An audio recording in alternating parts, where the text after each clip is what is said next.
Juste la mutualité française, pour ceux qui ne connaissent pas, on est en fait une fédération de mutuelles de complémentaire santé. On représente plus de la moitié du marché de la complémentaire santé en France et on couvre donc plus de la moitié des personnes en France. Et surtout, ce qui nous différencie de nos concurrents, c'est que nous orientons complètement notre activité autour de l'économie sociale et solidaire, puisque nous relevons du code de la mutualité, nous n'avons pas d'actionnaires, nous avons des adhérents et nous avons une gouvernance démocratique. Donc simplement, j'ai remis quelques chiffres que je n'ai pas updatés, mais je vous donnerai updatés, mais on est toujours dans le même range, hein, on est à pratiquement 20 milliards de primes cotisation dans notre vocabulaire mutualiste, qui se répartissent essentiellement en santé avec un petit peu de prévoyance.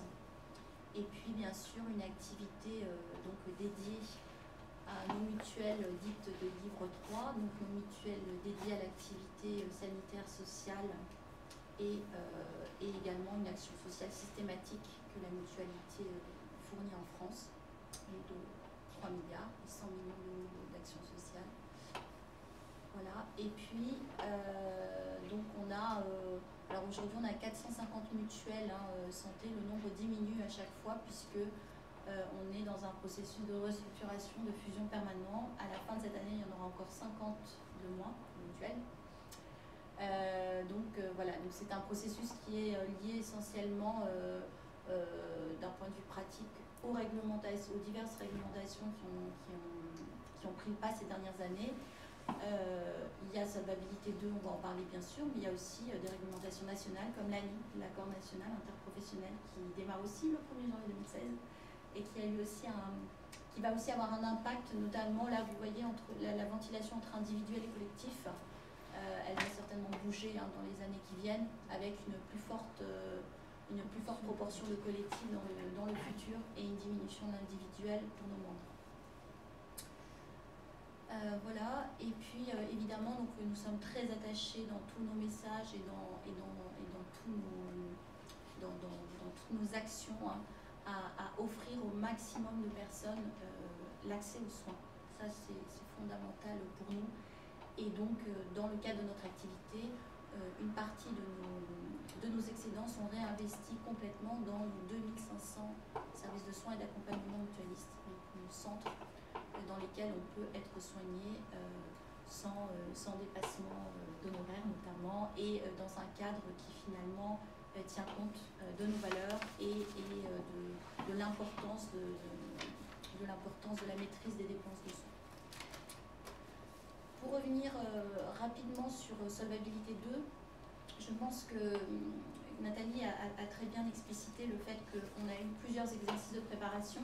Je crois que ça a été réellement très bénéfique pour le marché, encore plus bénéfique pour mes membres, puisqu'ils ont vraiment participé, je peux le dire devant la CPR, très activement et très sérieusement à tous ces exercices. Donc la mobilisation a été très forte sur les 3 dernières années, aussi bien sur les phases de production des exercices de reporting que sur les phases de mise en place également des langages, des nouveaux langages, XBRL, informatique qui étaient attendus, mais aussi sur l'ORSA, qui pour la mutualité, je vais vous l'expliquer rapidement par rapport à notre gouvernance, était quand même et est encore quelque chose de particulièrement challenging.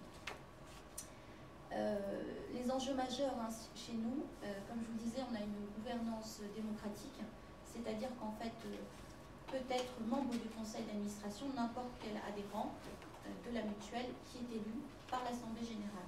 Donc on a véritablement en mutualité ce qu'on appelle une gouvernance ascendante, qui part du bas et qui remonte vers le haut. Et ça, c'est fondamental. Et du coup, Solvabilité 2 nous a bousculé très clairement. Pourquoi? Parce que dans Solvabilité 2, il y a les 4 dieux. Donc le fait d'avoir 2 paires d'yeux et donc 2 dirigeants effectifs.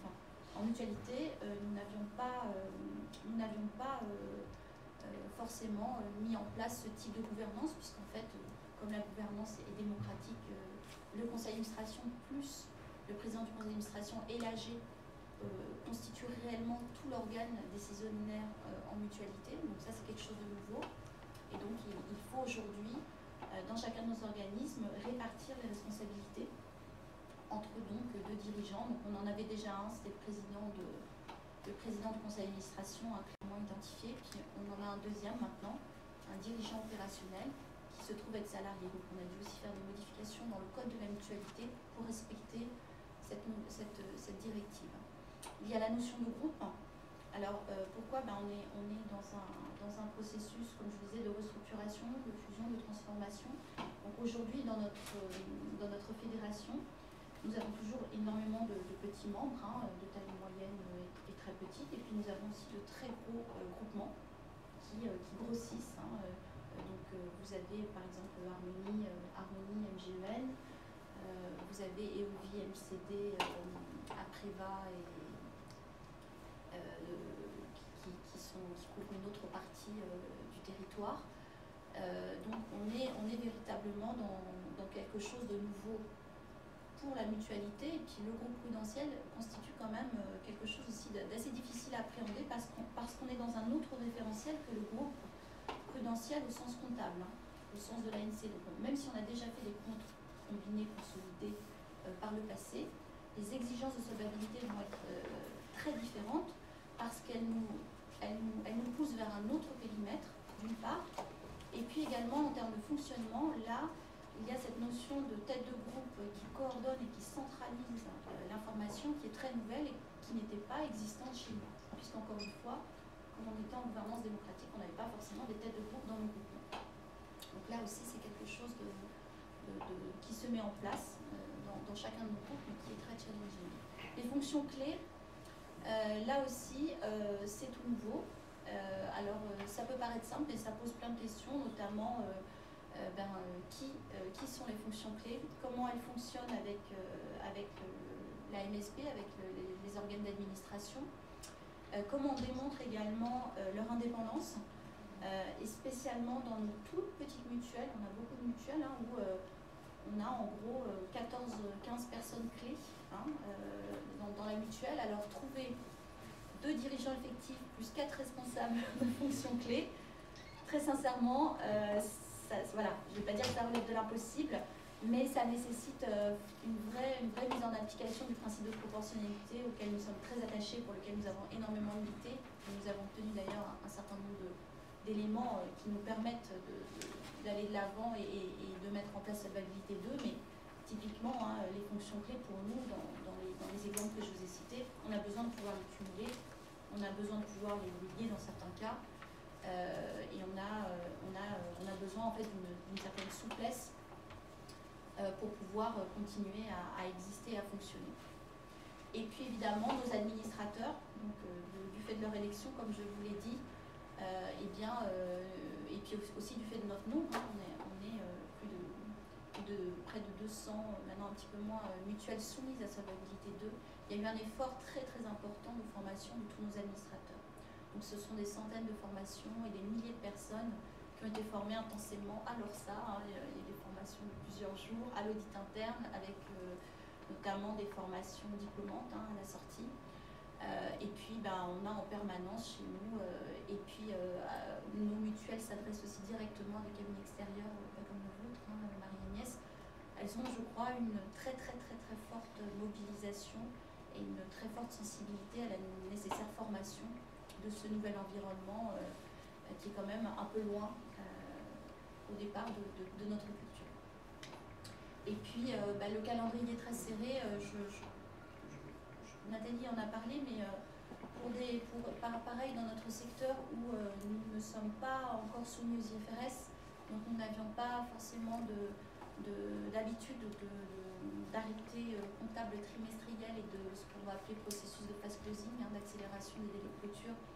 Là aussi, cette phase-là va être particulièrement importante à gérer, à suivre.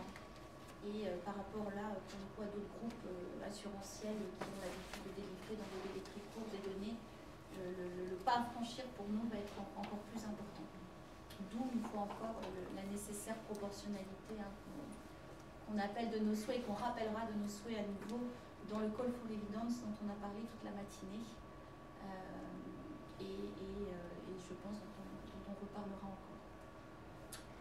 Voilà, donc je ne vais pas, comme l'heure tourne et que je veux tenir l'horaire, j'avais prévu de vous parler un petit peu plus en détail de choses qu'on mettait en place, de cumul de fonctions qu'on avait pu observer chez nous, mais je ne vais pas rentrer dans les détails. Hein, on évite de cumuler bien entendu la fonction d'audit interne, hein, puisque c'est la fonction qu'il faut essayer de maintenir au maximum indépendante.